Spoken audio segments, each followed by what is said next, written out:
jadi penyelenggara itu suka dukanya apa? Apa pernah mendapat ancaman atau ancaman ya banyak lah, tidak hanya ancaman tapi juga iming-iming ya. Nah, itu Iming-iming ya. ada itu. Oh ya pasti Iming-iming, banyak, godaan pasti gitu. banyak. Itu karena secara psikologis kawan-kawan calon legislatif ini psikologis mereka adalah ingin jadi dan sudah mungkin secara energi, secara kapital juga sudah habis cukup besar.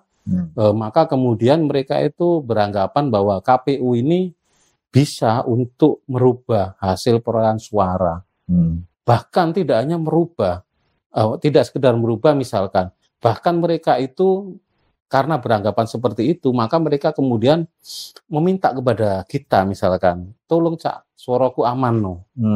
Wes piro, pokok suara.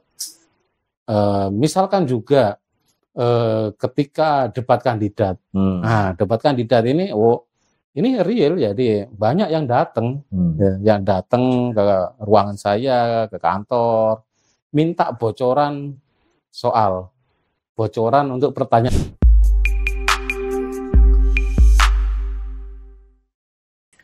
Bismillahirrahmanirrahim. Assalamualaikum warahmatullahi wabarakatuh. Selamat berjumpa kembali pemirsa podcast Bangsa Online.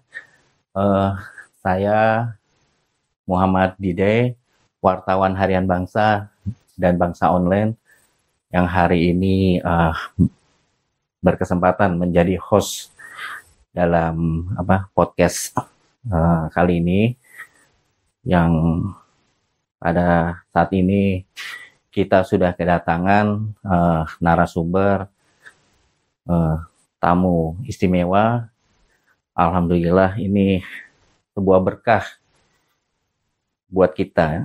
Kenapa berkah? Karena di podcast tetangga beliau yang didatangi. Tapi kalau di podcast Bangsa Online, beliau yang mau datang ke sini. Alhamdulillah.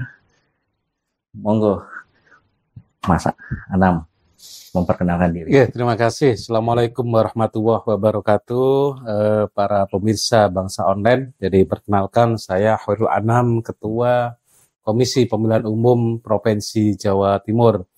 Ya, biasa dipanggil Cak Anam ya. Jadi tidak perlu formal ya. Jadi alhamdulillah bisa hadir dalam podcast kawan-kawan di Harian Bangsa.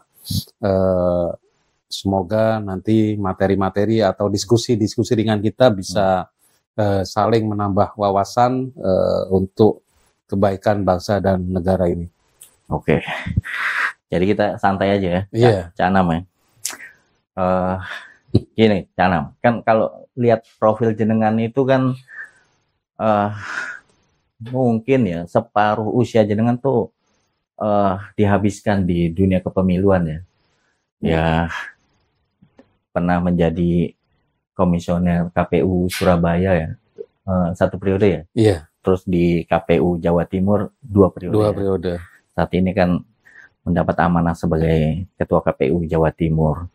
Terus juga kan sebelumnya jadi aktivis kepemiluan di Anfrel Jambi ya. Iya, sama JPPR. Nah, sebenarnya apa sih itu kan yang dicari ya? Motivasinya apa gitu kok? Apa tercebur gitu di dunia kepemiluan? Kenapa enggak jadi guru atau jadi direktur lembaga bimbingan belajar gitu yang lebih jelas uangnya gitu kan? Karena kan backgroundnya kan UNESA ya, pendidikan nih. Ya apa Mas? Ya, jadi memang menarik ya. Jadi kenapa kemudian saya kok banyak di dunia pemilu dan kepemiluan baik secara formal maupun informal. Kebetulan saya ini mahasiswa di angkatan 97.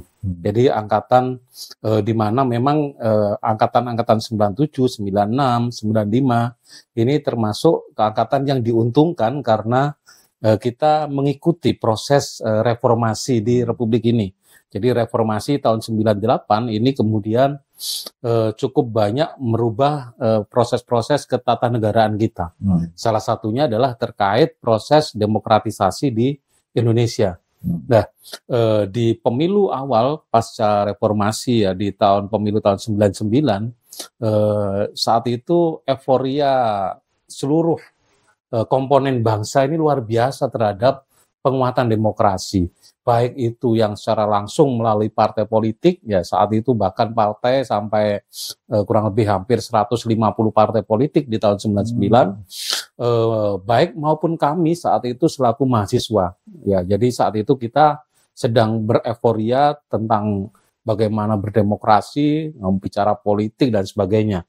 Nah, kebetulan juga di saat itu di awal-awal atau periode pemilu pertama pasca reformasi, banyak lembaga, banyak negara-negara asing ya, negara-negara asing yang kemudian ikut berkontribusi dalam rangka peningkatan demokrasi, pengembangan demokrasi di Indonesia.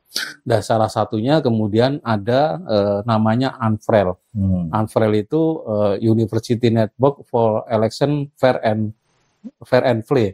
Ya, jadi UNFREL lembaga pemantau yang berbasis di kampus ya. Jadi lah di samping UNFREL saat itu cukup banyak ada misalkan KIPP ya, Komite Independen Pemantau Pemilu ya. Kemudian setelah itu juga ada JPPR, Jaringan Pemantau Jaringan Pendidikan Pemilih untuk Rakyat, ada JAMPI dan banyak lah forum rektor dan sebagainya. Kebetulan di komunitas saya saat itu di UNESA itu banyak yang kemudian tergabung di UNFREL ya. Sehingga tentu di momentum yang cukup heroik, euforia, kita ingin berkontribusi terhadap demokrasi pada negara, akhirnya sadar atau tidak sadar, dipaksa atau tidak, akhirnya kita ikut. Jadi saya ikut sebagai bagian dari relawan, pemantau saat itu di UNFREL.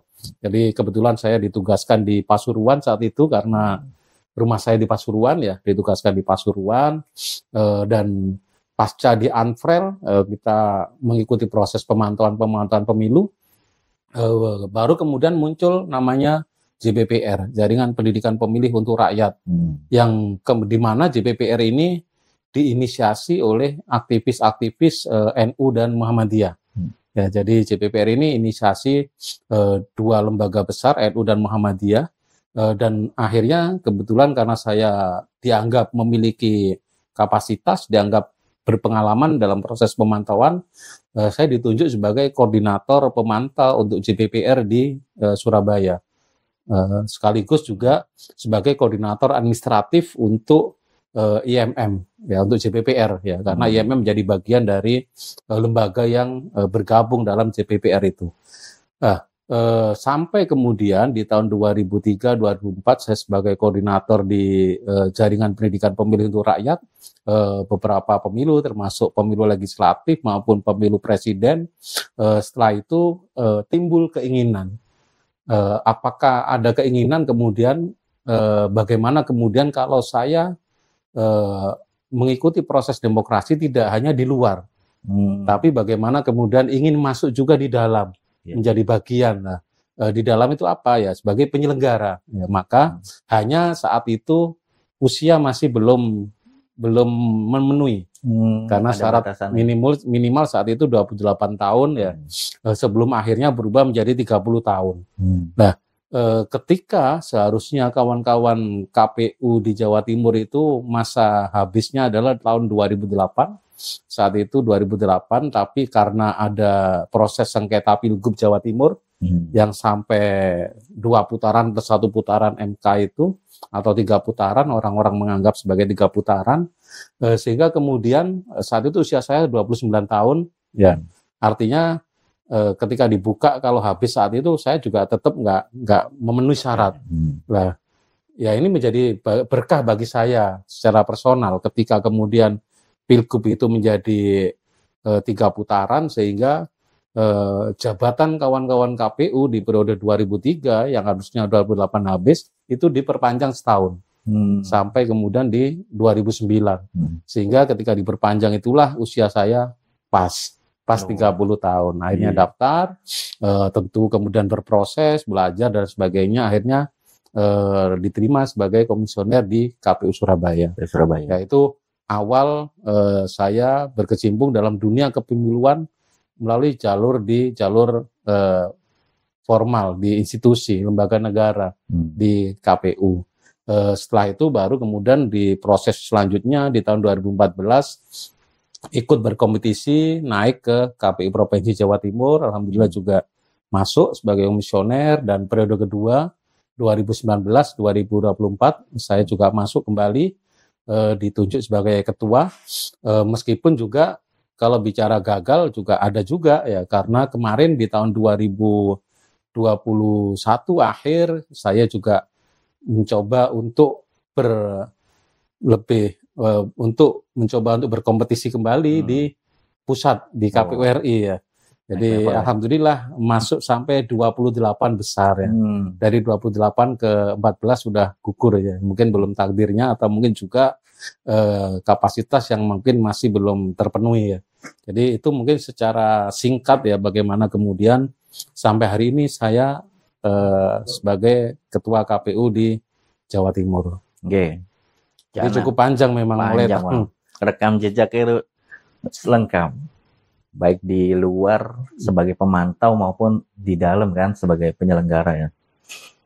Tinggal kan nanti next nih mau kemana nih kan, apa mau ngikuti jejak-jejak pendahulu sebelumnya itu yang masuk partai atau berkarir di BUMN atau BUMD kan, seperti Mas Arief kan di BUMN kan, apa udah ada ini Mas bayangan Mas apa pengalirannya? Ya, masa kerja saya di periode kedua ini sampai bulan Februari 2024 tanggal 19 atau seminggu setelah hari pemungutan suara, seminggu setelah coblosan.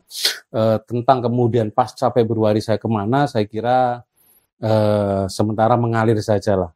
Ya, karena begini Mas Dide ya. Jadi selain saya di KPU ya, dulu ya ketika sebelum di KPU saya juga punya bisnis ya, punya usaha, saya punya kompetensi dalam hal IT ya. Jadi saya dulu sebelum di KPU Surabaya saya punya usaha komputer, baik mulai rental, desain, kemudian internet, warnet ya, kemudian fotokopi, toko komputer ya, ada LBB ya. Jadi istilah saya dulu tuh all computer service lah. Jadi tidak ada yang tidak bisa lah. Jadi desain grafis, translator ya, analisa data, SPSS saat itu ya.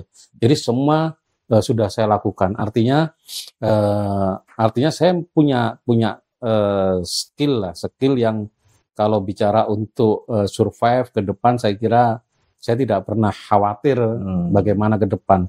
Dengan skill, dengan apa-apa yang saya miliki, yang saya lakukan selama ini, saya kira insya Allah cukup banyak hal yang bisa saya lakukan pasca di KPU nanti. Jadi sampai saat ini fokus saya bagaimana bisa menyelesaikan masa kerja ini dengan baik. Itu aja. Nah itu yang menarik tuh Cak Anam. Karena jenengan sudah mandiri sebelum masuk ke sistem gitu kan. Dan banyak itu kan teman-teman aktivis kan kayak terjun bebas gitu kan, masuk sistem untuk ya mencari aktivitas dan atau mencari inilah proses kan.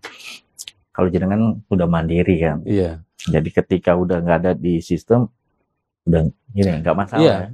Jadi memang di tahun 2005 saya sudah punya CV ya, kita punya CV Nirwana Indo Perkasa. Dia bergerak di komputer, di biasalah untuk pengadaan barang jasa dan sebagainya. Bahkan Mas Dide, saya ini kebetulan aktivis di Muhammadiyah. Ya saya ini terakhir dulu ketika mahasiswa saya dipercaya sebagai ketua umum Ikatan Mahasiswa Muhammadiyah Surabaya, sampai kemudian naik di provinsi sebagai ketua bidang, kemudian di Pemuda Muhammadiyah juga di ketua bidang, kemudian terakhir di pimpinan wilayah Muhammadiyah juga sebagai di lembaga wakil ketua ya, di wakil ketua di lembaga. Tapi di sela-sela aktivitas saya meskipun saya Muhammadiyah, kebetulan saya di usaha saya di Ketintang itu saya punya rumah untuk usaha, sekaligus juga tempat persinggahan kawan-kawan aktivis. Jadi dan tidak hanya kawan-kawan aktivis Muhammadiyah, bahkan sebagian kawan-kawan PMII, NU banyak sekali yang nongkrongnya di tempat saya. Artinya ya memang sebelum di KPU sudah selesai kalau urusan kalau sekedar hidup aja lah. Ya. Ya, jadi makanya saya tidak pernah punya kekhawatiran ke depan bagaimana. Insya Allah mengalir, insya Allah banyak yang bisa saya lakukan. Apakah nanti masih di bidang kepemiluan atau politik, ke partai, ataupun mungkin saya kembali ke background saya. Background saya wira swasta di bidang IT, ataupun juga mungkin mengembangkan kembali. Saya juga pernah punya LBB, Lembaga Bimbingan Belajar. Apakah itu juga masih relevan, bisa dilakukan? Saya kira juga masih sangat relevan, saya kira. Jadi intinya tidak ada khawatiran lah, karena ada modal kapital yang saya miliki juga sudah ada modal humannya, manusianya. Oke, nah itu salah satu nilai lebih jenengan, Cak. Jadi jangan kita masuk sebuah sistem untuk mencari income, malah kan baru ke sana ya. Jadi kalau udah selesai di dapur ya kan, pengabdiannya kan lebih total gitu kan. Terus kalau saya pribadi ya menangkap gitu kan komentar-komentar banyak orang termasuk aktivis ya. Kalau profil jenengannya kan egaliter lah ya kan. Bahkan ada yang bilang jenengannya Muhammadiyah tapi amaliannya NU gitu kan. Karena ngerokok ya kan, ngopi kan, cangkruk ya kan. Bahkan kalau nggak salah waktu 1 abad NU datang ya. Oh iya. Itu menarik gitu kan. Nah, terus selama jadi penyelenggara itu suka dukanya apa? Apa pernah mendapat ancaman atau teror itu selama 15 ya, tahun? kalau saya kira semua pekerjaan itu kan ada resiko lah, ada return, ada resiko, risk and reward juga pasti ada lah. Apalagi kemudian kita bekerja di lembaga penyelenggara pemilu, di mana lembaga penyelenggara pemilu itu dianggap sebagai lembaga untuk mengkonversi suara rakyat menjadi pemimpin, menjadi jabatan, baik itu bupati, wali kota, gubernur, presiden, maupun juga legislatif, DPR, DPRD, dan sebagainya. Lah, bagaimana kemudian suka duka? Ya, kalau bicara suka, ya kalau mau jujur ya banyak sukanya lah. Ya, jadi pasti banyak sukanya. Ya, yang pertama tentu kita mengenal lebih banyak orang ya, diberikan kesempatan untuk bisa mengenal banyak orang, banyak pihak dari berbagai warna ya, berbagai aliran ya, macam-macam ya. Kemudian juga kita juga tentu juga dengan di KPU juga kita seolah kita diberikan kepercayaan oleh publik, oleh masyarakat juga bagaimana kemudian memurnikan, mengamankan suara pemilih. Nah, ini yang paling penting ya, ini menjadi bagian tugas penting dari kami sebagai penyelenggara. Kemudian kalau bicara duka ya, suka duka ya, duka sebenarnya nggak terlalu ya, karena nggak terlalu elok kalau harus bicara banyak duka lah. Kok sawangane terus kok sedih gitu. Ya, tapi faktanya memang kalau bicara resiko sebagai penyelenggara, apalagi bicara terkait kekuasaan ya tentu ya adalah, apakah itu misalkan ancaman biasa ya. Jadi ancaman ini macam-macam ya. Ada yang mau di DKPP kan, bahkan terakhir kemarin mau di KPK kan ya. Karena ada yang tidak lolos, kemudian mengancam akan dilaporkan kepada KPK terkait macam-macam lah. Dan kalau saya sih clear. Kenapa clear? Karena kerja-kerja kami ini juga kita transparan. Saya melakukan seluruh proses pekerjaan ini sesuai SOP dan transparan. Bahkan saya mungkin KPU Jawa Timur juga salah satu KPU yang berani untuk kita sajikan laporan keuangan kita setiap bulan. Ya meskipun tidak detail ya, karena tidak boleh memang kalau detail karena masih berproses ya. Setiap bulan saya minta kepada kawan-kawan sampaikan kepada publik laporan keuangan kita. Seluruh kegiatan informasi kita sampaikan kepada publik melalui seluruh platform media sosial kita. Artinya tidak ada yang kita sembunyikan. Bahkan kalaupun diancam gini-gini ya monggo ya, sepanjang kemudian kita siap ya, kita nggak ada, memang nggak main-main, ya saya kira no problem, nggak masalah. Itu menjadi bagian hak dari orang yang mungkin merasa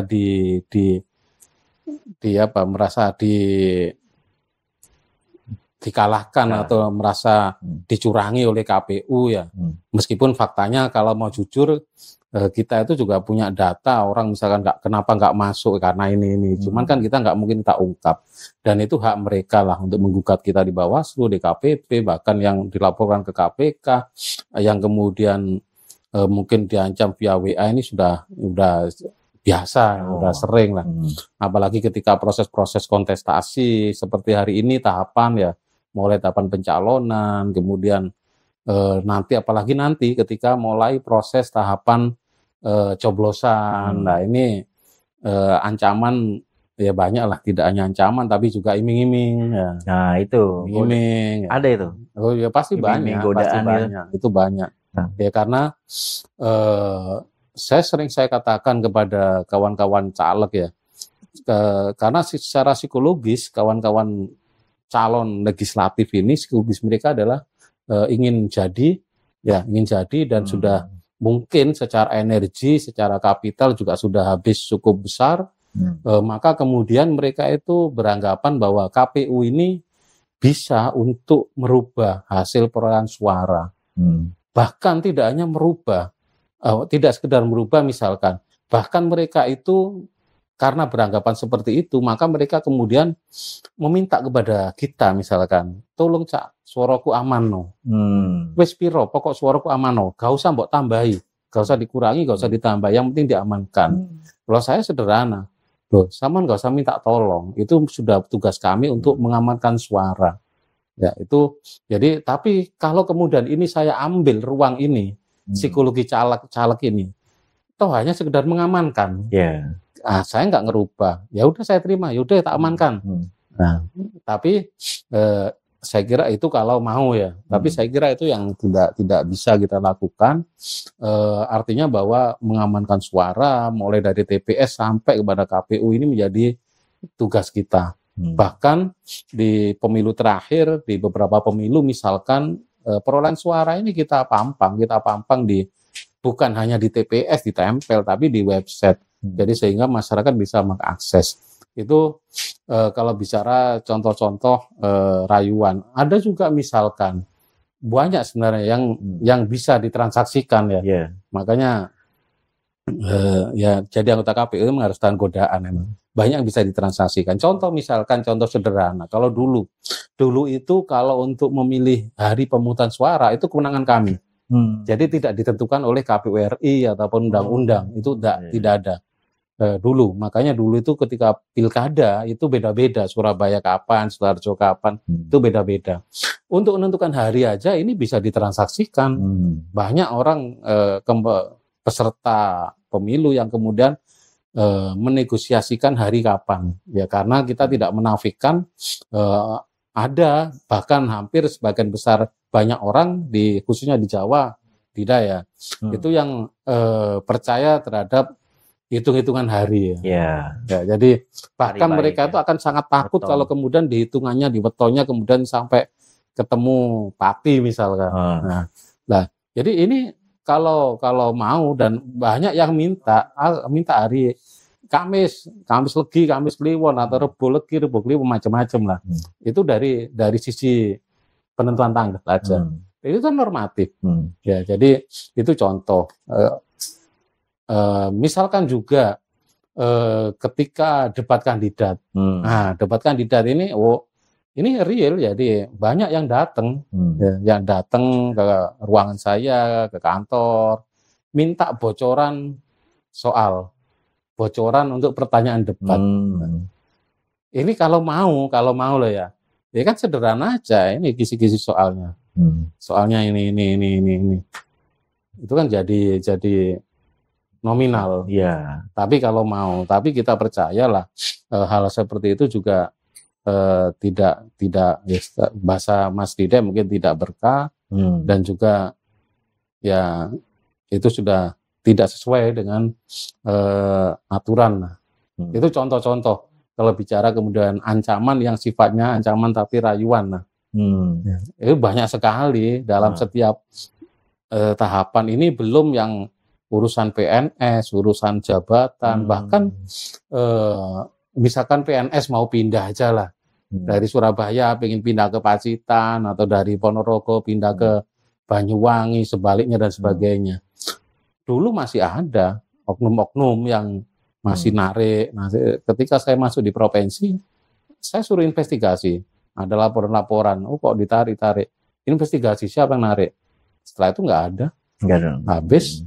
Sama halnya dengan jabatan. Orang dari staf, jadi kasubag, eselon 4, eselon 3, eselon 2, dan sebagainya. Kita meskipun tidak secara langsung punya kewenangan, tapi kita sangat mampu untuk mengintervensi agar si A, si B jadi. Ya. Tapi ini sekali lagi, ini contoh. Kalau kemudian saya tidak mungkin menyampaikan karena ini mungkin juga pasti dilihat kawan-kawan KPU ya. Jadi pasti akan protes. Kalau itu saya lakukan ya. Tapi clear, insya Allah tidak. Justru memang ketika saya di KPU provinsi, hal-hal seperti ini kita hapuskan. Jadi kalau memang orang staff memang bagus, punya memang dia kreatif, bagus ya, tentu kita dorong untuk bisa naik jabatan. Atau mungkin orang mau pindah kalau memang alasannya rasional dan memang di sana yang penting ada lolos butuh, ada kebutuhan ini dilepaskan, ya udah monggo. Ya kita malah saya dorong, saya bantu, apa susahnya dengan kebijakan kita bisa menolong, membantu orang lain. Atau kita juga nggak keluar apa-apa, kita niatkan ibadah, membantu orang, mendekatkan dengan keluarga dan sebagainya. Ya ini contoh-contoh banyak kalau mau kemudian memainkan. Ya, tapi ya mudah-mudahan terhindar dari hal seperti itu. Berarti integritas tuh jadi yang utama ya Mas ya? Ya itu yang memang berat. Berbagai macam godaan itu ya. Memang kalau saya juga kan ngalami tuh kok, memang perputaran ASN di KPU kok cepet gitu tau. Kita pernah kenal Mbak ini, ternyata udah nggak ketemu lagi, ternyata katanya udah pindah ke mana gitu, ke Blitar, yang pindah ke Jogja gitu. Tapi selama jenengan jadi ketua ini ya clear nggak ada ya, itu mereka nggak berbasis karena kemampuan, itu aja. Terus kalau ini kita agak naik nih kan, kalau lebih serius itu, kalau target partisipasi itu berapa persen? Ya, kalau partisipasi target kita, kalau KPRI masih menetapkan kurang lebih 78% lah. Jadi mudah-mudahan bisa tetap terpenuhi ya. Kemarin misalkan di pemilu legislatif 2019 kita mampu membukukan target 82% ya. Jadi lebih dari target KPRI. Bahkan kemarin ketika COVID ya, pilkada di era COVID, di mana banyak orang apatis, pesimis terhadap kehadiran pemilih, ternyata pemilih kita malah tinggi. Jadi contoh Gresik itu sampai 82%, 83%. Jadi tinggi. Di luar prediksi banyak orang. Jadi ketika kemudian KPU mampu meyakinkan bahwa TPS itu secure, ada APD lengkap dan sebagainya, justru masyarakat malah berbondong untuk ikut hadir. Tapi sekali lagi bahwa partisipasi pemilih ini tidak hanya menjadi beban dan tugas KPU ya. Jadi ini juga menjadi tugas kawan-kawan dari partai politik maupun juga peserta pemilu. Ya, jadi faktanya memang bahwa partisipasi pemilih ini juga banyak juga dipengaruhi oleh siapa yang akan menjadi calon. Ya, jadi saya mengakui misalkan 2019 ya kita lihat kenapa kemudian menjadi tinggi, karena memang kontestasi antara dua calon, antara Pak Jokowi dan Pak Prabowo ini sangat kuat, kuat bahkan cenderung keras lah. Sehingga kemudian juga ini yang kemudian mendongkrak sangat besar partisipasi orang untuk hadir. Menguntungkan itu ya? Iya, iya. Artinya bahwa memang orang datang ke TPS ini, KPU ini kan cuman sebagai fasilitator, memfasilitasi, dibuatkan TPS, macam-macam, mengundang mereka, memberitahu, pemberitahuan dan sebagainya. Tapi untuk orang kemudian mau datang ke TPS atau tidak, di samping kesadaran, itu juga saya kira pengaruh besar ya karena peserta pemilu itu sendiri. Ya mungkin ada caleg yang bagus, ada ini ingin presiden yang ini dan sebagainya.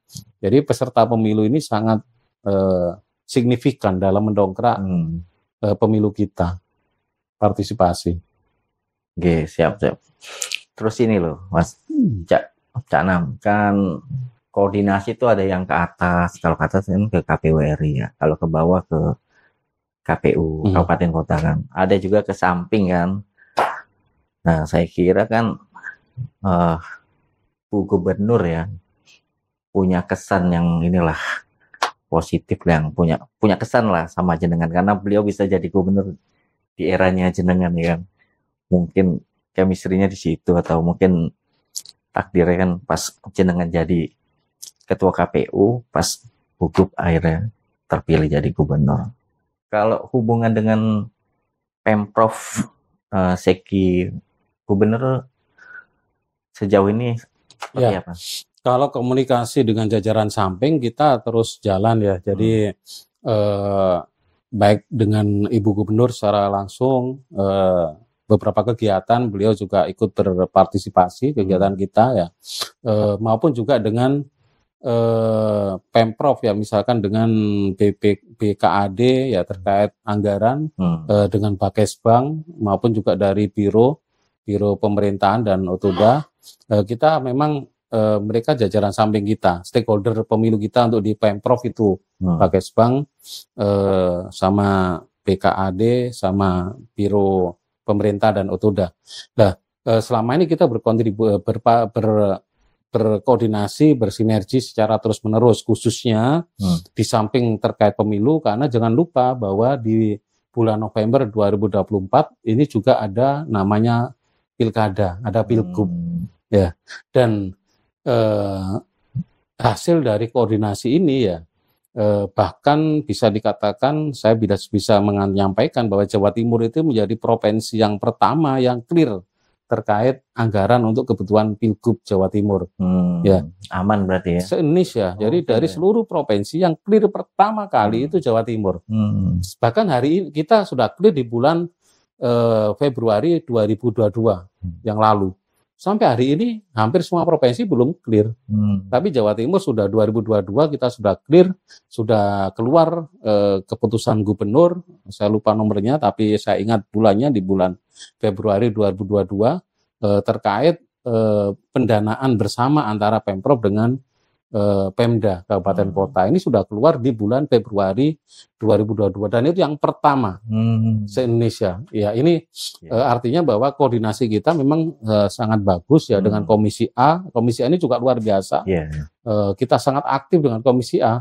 Kemarin kita ke Jakarta bareng, kita konsultasi ke KPU, ke Kemendagri, kemarin juga ke kantor. Jadi kalau dengan Komisi A malah terlalu aktif, sangat aktif. Jadi komunikasi kita dengan Komisi A ini juga sangat aktif, dengan kawan-kawan di Pemprov ini juga cukup bagus, dan juga yang penting koordinasi dengan kawan-kawan dari kepolisian ini juga efektif terus kita lakukan ya. Juga tentu dengan kalau bicara pemilu, stakeholder pemilu ya partai politik itu clear lah. Jadi intinya bahwa proses-proses komunikasi kita baik di internal di KPU, baik ke RI maupun ke kabupaten kota clear, insya Allah tidak ada masalah. Dan dengan stakeholder, dengan jajaran samping juga insya Allah juga clear, tidak ada problem juga. Luar biasa ya, 2 tahun sebelum pelaksanaan. Sudah jadi clear ya. Makanya KPU Jawa Timur ini di beberapa kesempatan oleh KPU RI diminta untuk sharing knowledge ya, untuk ke depan untuk menyampaikan bagaimana Jawa Timur menyelesaikan lebih awal. Provinsi lain belum apa-apa, kita udah selesai. Makanya untuk Jawa Timur ini untuk proses anggaran pilkada 2024 banyak diadaptasi oleh kawan-kawan provinsi lain. Makanya sering saya share, diadaptasi, bahkan di forum resmi KPU RI pun kami diminta untuk menyampaikan sharing knowledge-nya. Jadi percontohan. Iya, itu untuk kaitannya dengan hubungan dengan stakeholder. Faktanya memang kita clear dan contohnya adalah terkait anggaran pilkada 2024 kita udah clear, udah selesai. Oke. Berarti jenengan bisa meninggalkan legacy nih kan? Ya. Sebelum gini kan, purna gitu kan? Iya. Terus kalau hari ini kan udah masuk ini ya tahapan ya. Hari-hari ini ya udah memasuki tahapan apa? Kalau sekarang kita sedang berproses di tahapan pencalonan ya. Jadi kita tahapan pencalonan kemarin seluruh partai politik, 18 partai politik sudah menyampaikan caleg-calegnya di tanggal 1 sampai 14 termasuk dari calon anggota DPD 15 calon ini sudah menyampaikan semua dan hari-hari ini kami sedang melakukan verifikasi administrasi. Jadi apa yang sudah disampaikan kepada kami karena ya tadi juga saya lihat ada kita temukan juga caleg yang ganda juga ya. Oh, ada. Ganda artinya dicalonkan oleh 2 partai yaitu ada. Cuman kami memang tidak diperbolehkan untuk menyebutkan dulu karena ini masih proses verifikasi. Ya, jadi kita akan melakukan proses verifikasi sebelum nantinya ada saatnya nanti akan kita sampaikan kepada publik, kepada partai politik, kepada publik kepada partai untuk agar diperbaiki, kepada publik untuk ada masukan. Ya, jadi nanti akan kita umumkan juga kepada masyarakat caleg-caleg ini. Jadi kita minta masukan apakah ada problem, misalkan, anak ini, Dida ini kok nyalek, padahal dia nggak pernah lulus SMA misalkan. Ada ini ya masa ada tanggapan masyarakat. Tanggapan masyarakat ya. Iya. Siap. Gitu. Jadi hari-hari ini kita masih proses verifikasi administrasi kurang lebih kalau di Jawa Timur kita memverifikasi kurang lebih 2.000 dokumen ya. 2.000 caleg ya. Satu caleg itu dokumennya ada 15-an lembar lah. Jadi kita butuh waktu tentu ya kita lakukan proses verifikasi. Oke. Ini Anam, ini kan kalau nggak salah kan sekarang kan sistemnya kan udah nggak manual ya, serba udah sekarang. Iya. Menurut jenengan ini memudahkan apa justru ini? Memudahkan.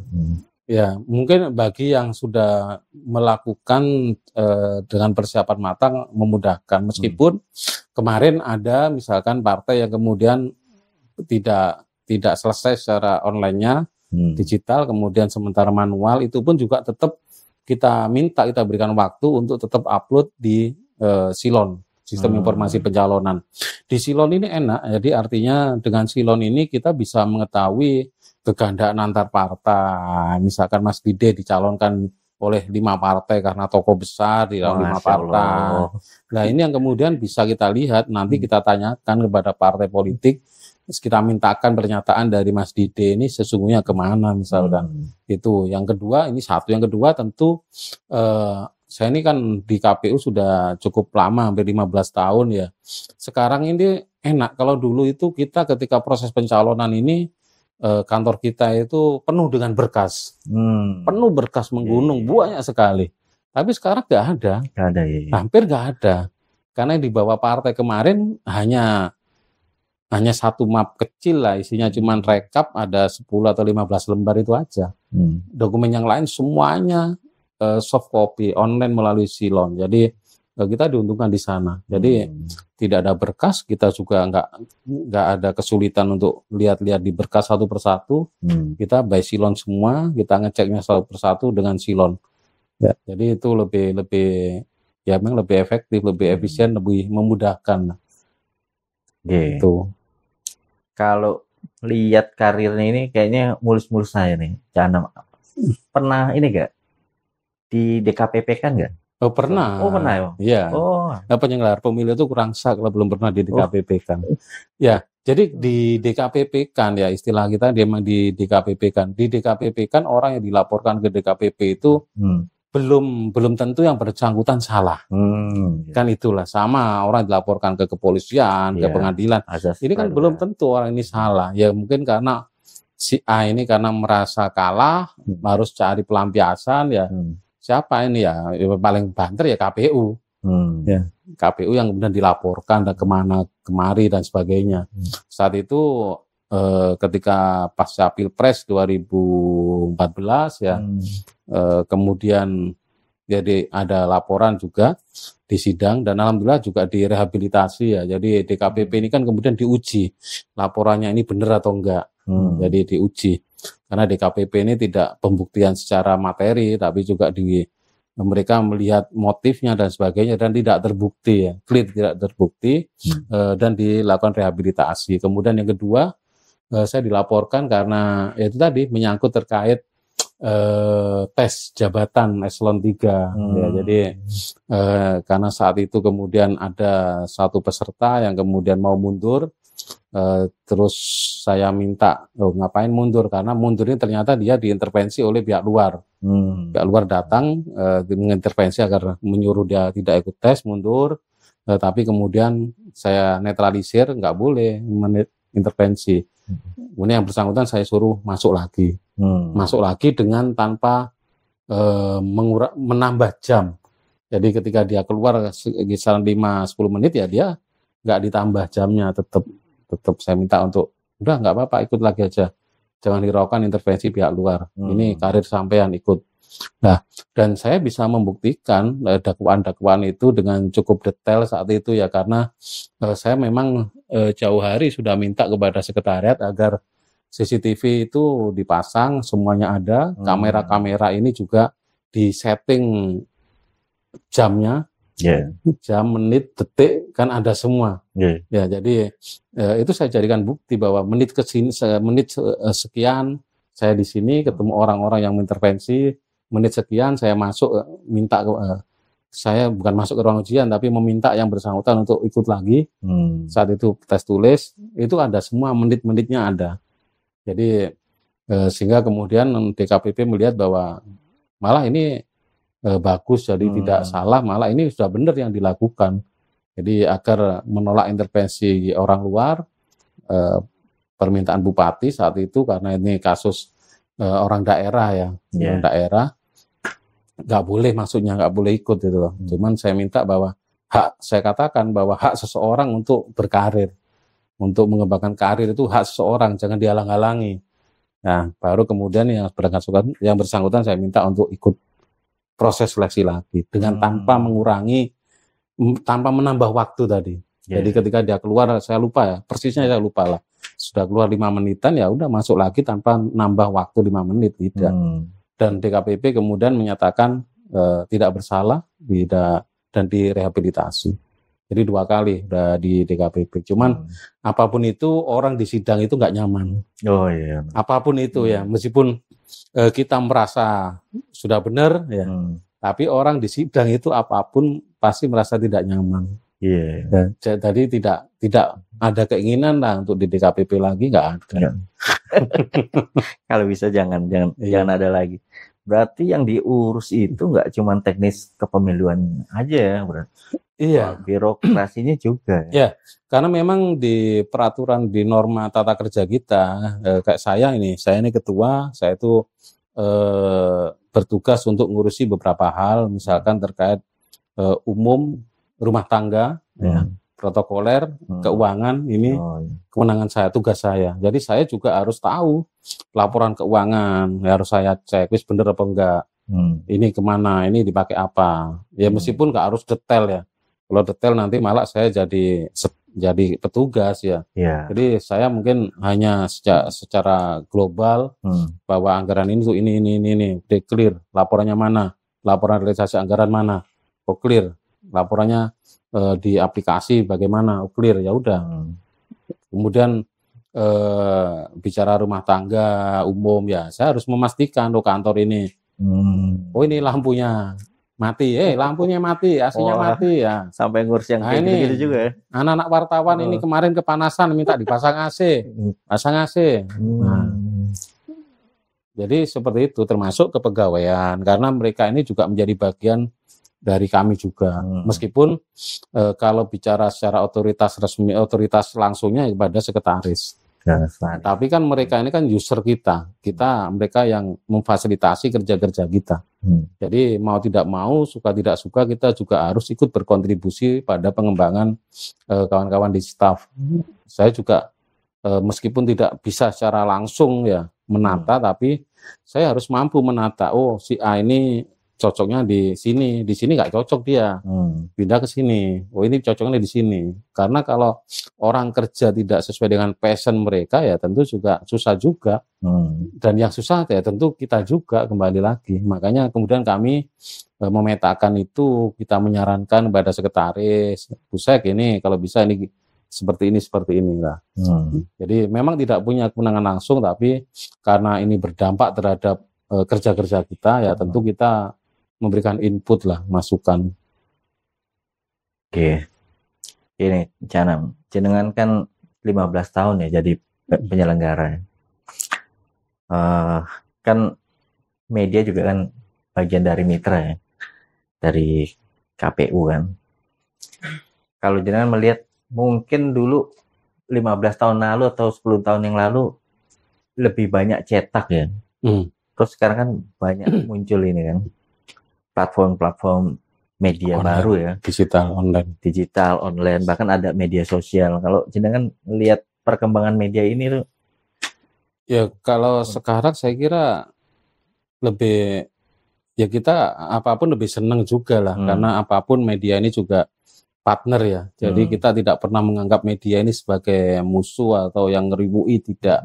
Kita anggap memang sebagai partner untuk mengamplifikasi, untuk membantu mensosialisasikan tahapan kerja-kerja kita ya. Jadi itu yang pertama. Yang kedua, dengan adanya media yang hari ini lebih kawan-kawan online misalkan, kita juga bisa memanfaatkan ini, kita optimalkan dengan memberikan informasi yang juga cepat juga pada masyarakat. Makanya kemudian kami ya saya kira kawan-kawan media juga melihat, Mas Dida sendiri juga merasakan bagaimana kami di KPU Provinsi Jawa Timur berupaya seoptimal mungkin, semaksimal mungkin untuk memberikan informasi sebaik dan sebanyak mungkin pada kawan-kawan media melalui grup-grup WA ya, maupun juga kalaupun memang dimungkinkan kita juga mengundang secara langsung melalui media gathering dan sebagainya. Jadi saya kira dengan lebih semakin banyaknya media ini juga semakin positif, tidak ada lagi kemudian media yang memonopoli pemberitaan. Kalau dulu, nggak usah nyebut merek ya. Kalau dulu kan ada media yang kemudian seolah-olah memonopoli kebijakan. Tidak hanya pemberitaan, tapi memonopoli kebijakan. Artinya dengan pemberitaan mereka setiap hari, ini kemudian bisa menggiring opini publik ya. Tapi kalau sekarang kan tidak. Publik punya lebih banyak pilihan, mana yang sekiranya media memang yang netral ya, yang memang bagus ya, itu yang dibaca. Jadi publik punya pilihan, tidak lagi disetir. Kalau sekarang enak, jadi kami pun sekarang nggak kaget kalau misalkan ada media tanda petik media abal-abal memberitakan jelek, ya udah biarin. Toh yang baca siapa sih? Ya, jadi kita sudah lihat misalkan punya mana media yang memang kredibel dan sebagainya. Ya udah, biar masyarakat yang menilai. Kalaupun media berita yang miring-miring ini disebarkan, ya monggo, itu hak mereka juga. Kecuali misalkan pemberitanya sudah melenceng atau bahkan menjadi fitnah, ya tentu kita harus minta klarifikasi. Contoh dulu misalkan di tahun 2016 ya, kebetulan saat itu ada kasus masalah keuangan di KPU provinsi. Ada 2 atau 3 staf kita yang kemudian ditahan ya.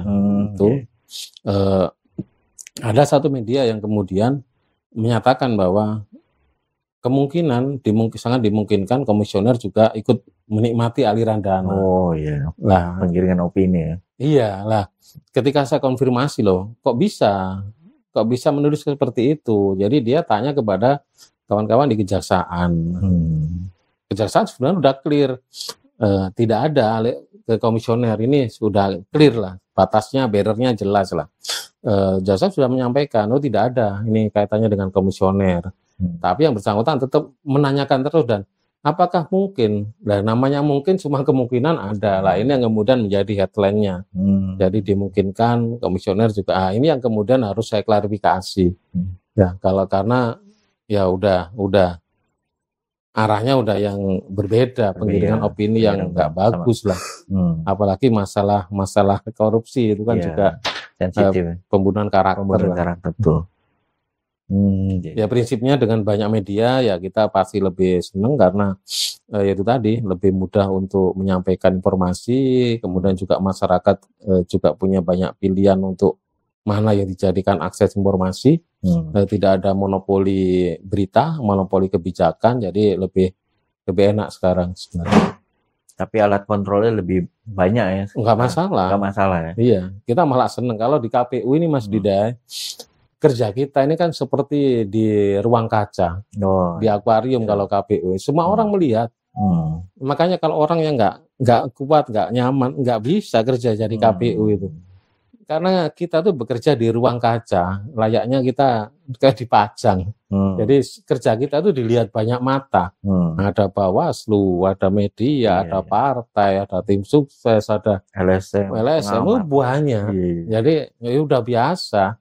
Yang penting kita kerja udah bener aja. Mau kita kerja bener aja masih kena kanan kiri, apalagi nggak bener. Ya bagian dari resiko aja lah. Iya, menarik nih. Terus kalau yang lagi lagi ramai, lagi hangat diperbincangkan hari-hari ini kan tentang ini kan, keputusan tentang sistem ini kan, sistem pemilu kan. Nah, ini ada skenario nggak yang disiapkan kalau ternyata keputusan itu tertutup? Karena kan udah 3 pemilu kan kita terbuka kan. Ya, prinsipnya KPU itu bekerja berdasarkan regulasi ya. Jadi istinya prinsip kita itu kan berkepastian hukum. Ya, artinya bahwa hari ini secara hukum positif bahwa proses pemilu kita ya proporsional terbuka. Nah, artinya kami tidak menyiapkan apapun, kalaupun nanti misalkan diputuskan proporsional tertutup. Kita nggak boleh menyiapkan sesuatu yang memang belum pasti. Dan kami di KPU juga tidak punya kapasitas untuk mengomentari. Ya. Misalkan, ini gimana tanggapan KPU? Kalau KPU ini kan penyelenggara. Apapun yang diputuskan oleh negara, apapun yang diputuskan oleh regulasi, hukum-hukum norma positif kita, undang-undang maupun hasil MK, ya itu yang kita laksanakan.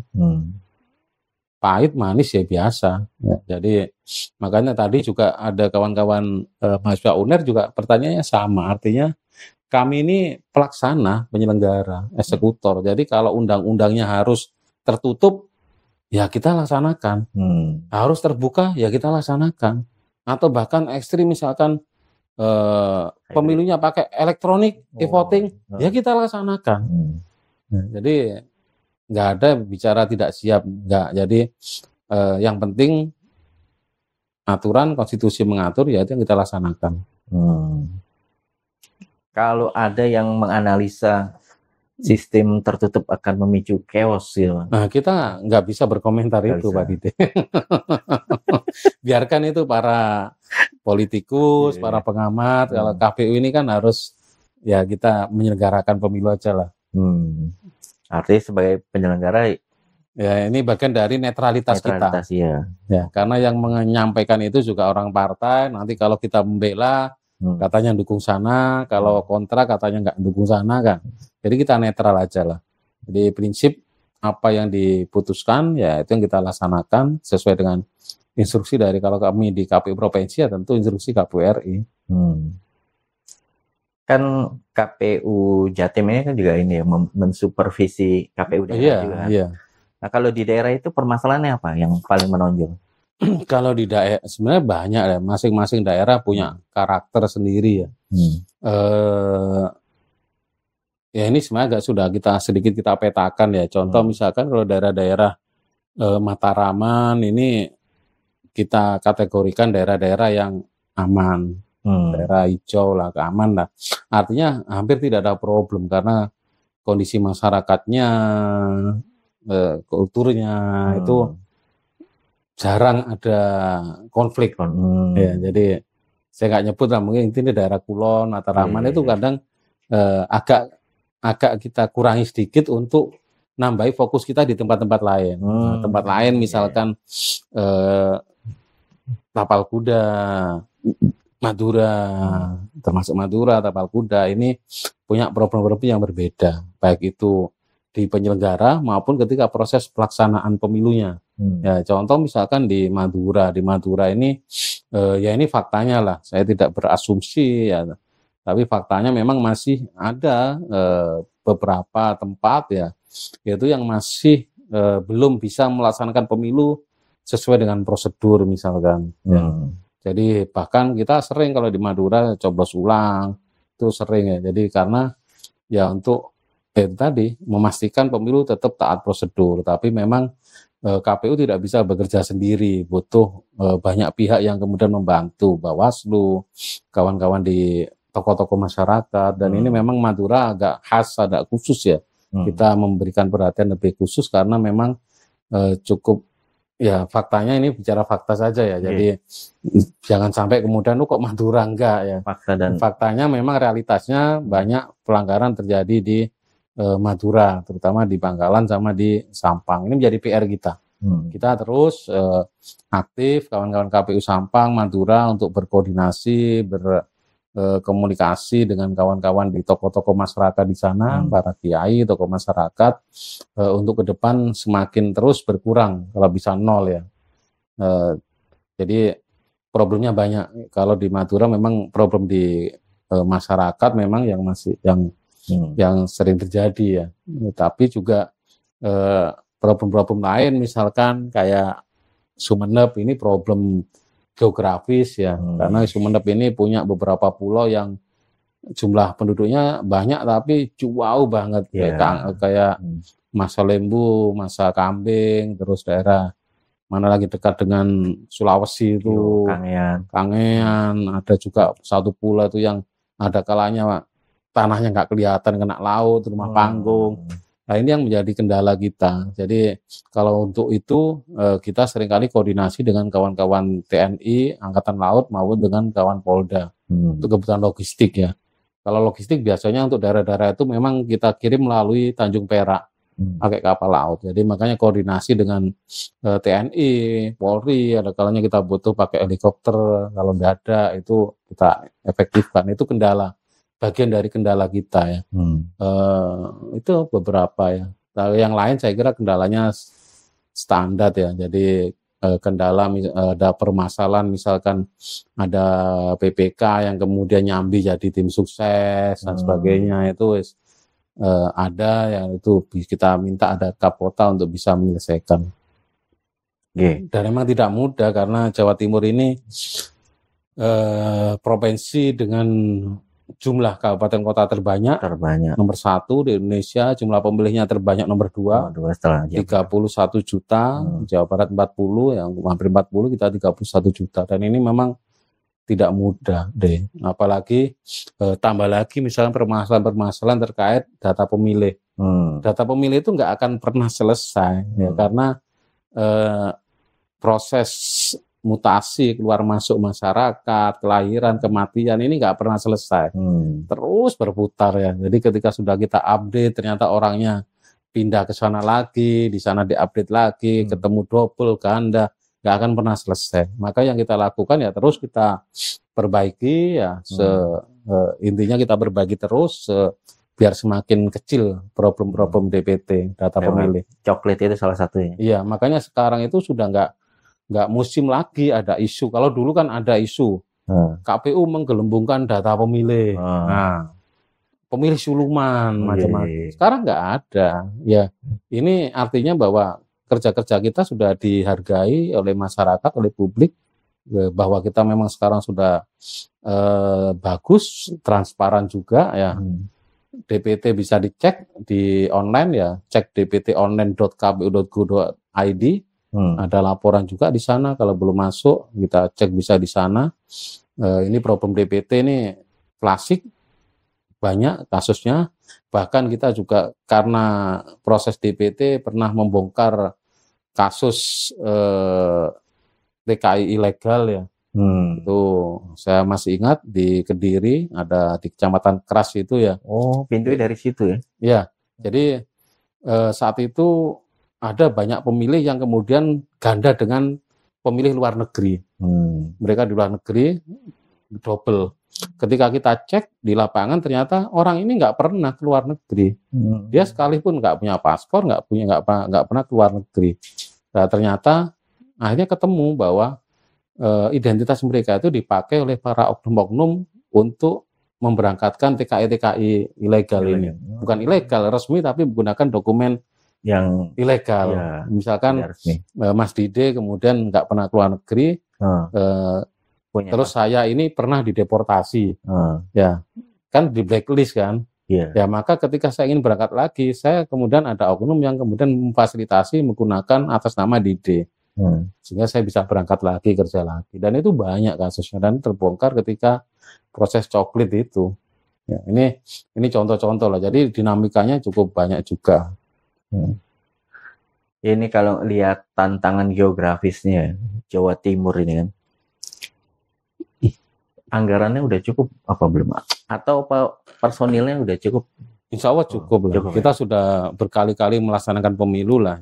Apalagi kalau sekarang semakin tahun ini kan infrastruktur di Jawa Timur semakin bagus lah. Ada tol, jalan-jalan juga semakin bagus. Semakin, meskipun masih ada faktanya memang masih ada daerah-daerah yang memang hanya bisa ditempuh pakai motor. Itu masih ada. Motor trail lagi. Trail itu faktanya ada lah. Masih ada daerah-daerah yang belum memiliki udara internet. Belum ada jaringan internet, itu ada. Dan itu memang menjadi PR kami. Saya sudah minta, sudah ada datanya, saya sudah ada Kap Kota mana saja yang tidak ada jaringan internet, untuk kemudian agar dikomunikasikan dengan Pemdanya untuk difasilitasi dengan dari Pemda untuk jaringan internet kabel misalkan. Nah, karena pemilu kita ini kan banyak juga menggunakan IT. Jadi proses hasil pemilu, uploadnya ini kan juga butuh internet. Kalau lihat beban kerjanya kan tinggi nih, berat ini ya. Belum tekanannya mungkin juga tambah berat juga. Kalau secara kesejahteraan itu udah cukup belum? Itu pertanyaan yang nggak bisa dijawab ini. Karena bicara kesejahteraan ini kan nafsi-nafsi lah. Jadi orang berapapun ya cukup nggak cukup lah. Ya, alhamdulillah cukup lah. Tapi kalau udah bisa menolak godaan uang 7 miliar tuh kayaknya udah cukup ya. Ya kalau urusan menolak uang dan sebagainya itu bukan soal cukup atau tidak cukup, itu bicara integritas saja. Ya orang sekaya apapun kalau memang integritasnya jelek ya recehan juga diterima. Gitulah. Kalau peran keluarga gimana? Keluarga mendukung dan ya alhamdulillah kalau keluarga inti kayak istri, anak juga nggak terlalu mendukung, tapi satu sisi mereka juga nggak terlalu ngikuti proses pemberitaan pemilu lah. Dan memang saya hindarkan, jangan sampai kemudian ketika melihat berita-berita pemilu malah khawatir terhadap suaminya. Bahkan kalau dulu ketika Pilpres itu kan KPU kan dihujat mati-matian. Ya, jadi dihujat, yang KPU nggak iso ngitung, goblok, bodoh. Sing KPPS diracun. Yang kan banyak lah. Yang kota 7 kontainer surat suara palsu macam-macam lah. Itu kan sampai orang tua, mertua menyarankan nggak ada kerjaan lain, Pak. Ya karena mereka melihat di TV, jadi merasa ikut tertekan. Kalau bisa cari kerjaan lain jangan di KPU, karena melihat tekanan publik seperti itu. Jadi tapi sekarang ya udah mulai terbiasa, udahlah, wis biasa lah namanya kerja pasti juga ada resiko. Ini sudah menjadi pilihan ya, tentu dengan segala konsekuensi dan resiko yang ada lah. Yang waktu gugatan Pilpres yang 2019 tuh Jawa Timur termasuk yang diadukan ya? Iya. Oh. Kalau Jawa Timur itu pastilah, nggak mungkin nggak 2014, 2019. Nggak termasuk ininya, KPU-nya juga. Iya. 2014 kita harus ngitung ulang dan sebagainya. Kalau Jawa Timur pastilah, karena Jawa Timur ini kan suaranya besar, seksi lah. Oke, hampir semua gugatan apapun biasanya Jawa Timur masuk ini pasti ya. Kalau nggak ikut tuh kayak keajaiban itu. Iya. Kalau mulus-mulus saya, ya iya. Keajaiban ya. Oke. Canam, ini kayaknya udah banyak nih yang kita bahaskan dari mulai profil ini pribadi, keluarga sampai beban kerja kan. Yes. Kalau menyongsong 14 Februari gimana? Optimis kan? Ya, saya kira dengan segala persiapan infrastruktur yang sudah kita bangun, IT kita, SDM juga kita persiapan jauh hari juga.